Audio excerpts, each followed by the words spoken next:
Hello there, and welcome back to the old Teacher's Photography channel.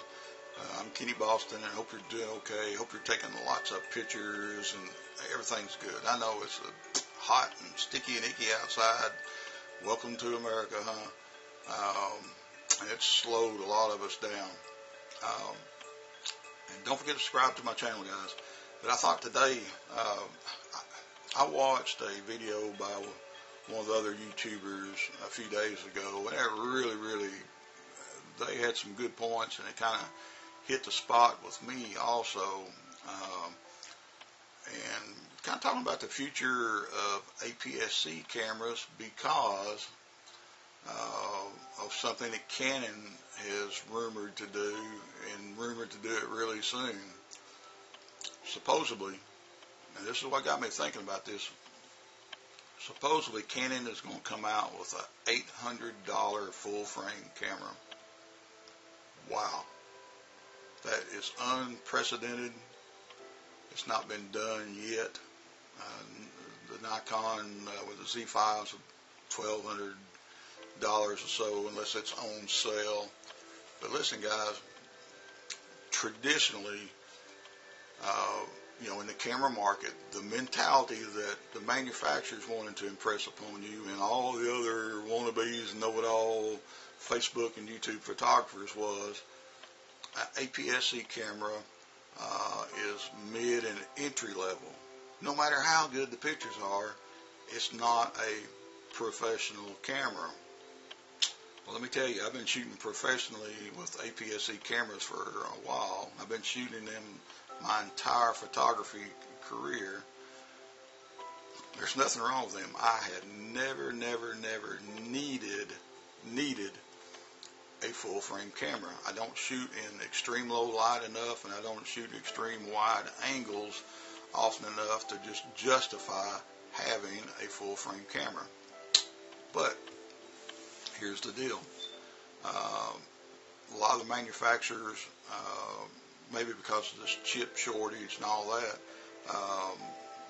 the APS-C is not as important as it was. And this may be the deal here. The professionals and the manufacturers, like I said, APS-C was on this side, and if you shot full frame, oh yeah, that's a professional camera if you're shooting full frame. God almighty, it's so much better to shoot a full frame. Well, unless you're shooting in a really low light, I've never seen a nickel's worth of difference, or the need to shoot really high megapixel. That's another deal. Now, full frame sensor does, if you can get a 36 or 45 frame or megapixel camera, hey, I can understand that. And yeah, I give it up to the full frame cameras for that.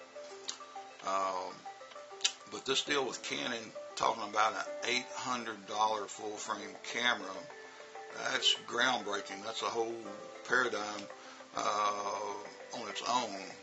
And it's going to make, if Canon does this, it's going to make all the other manufacturers buckle up and have to do it too. And that's good for us, the photographer. It's good for you if you're an amateur. It's good for you if you're a semi-pro, if you're an enthusiast, or if you're a professional. And it'll be okay if that thing just shoots 8 frames a second and shoots a little bit of video. Hey, that's okay. And we'll still get to use the glass that we've been using. I'm an Nikon shooter, and if Nikon comes out with an $800 full frame, I'll probably jump ship just because. You know what I'm saying?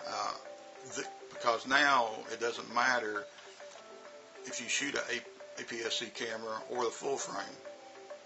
And it'll be natural if it's in your budget to jump to the full frame, because we're trained to think full frame is so much better. And hey, it has advantages. But is this going to kill the APS-C users? See, there's a dilemma.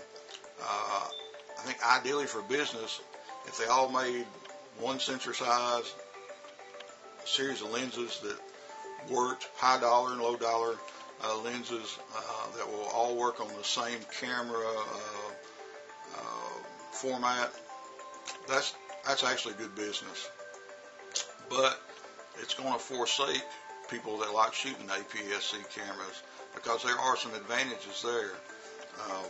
Tons and tons of wildlife photographers love APS-C, like the Nikon the D500, for example. You get that 10 frames a second, you get that 1.5 crop, and wildlife photographers love, because you got to crop a lot of photos anyhow. If you've ever shot wildlife, you'll understand, especially like little birds and things like that. But this could be the end. If all this happens, you can maybe see in the future that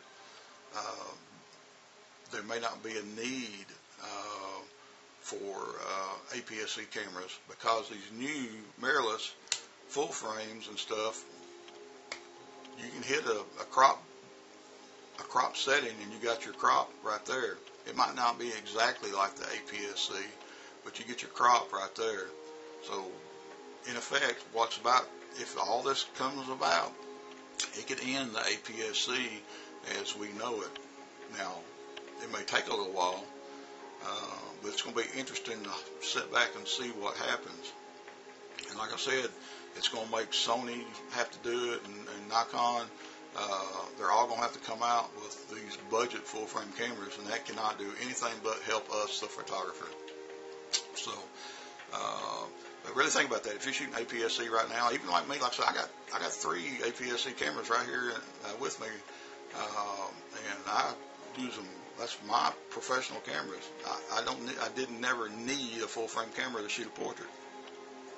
I'm a portrait photographer. I never really needed a full-frame camera for anything else. So anyhow, food for thought, guys. If this becomes a reality, would you jump from APS-C to full frame for $800? Probably so. Anyhow, we'll talk to you later. You have a great day, and I'll try to get some more videos soon. I got some shoots coming up. I'll try to get some footage. So take care. Have a great day. Bye-bye.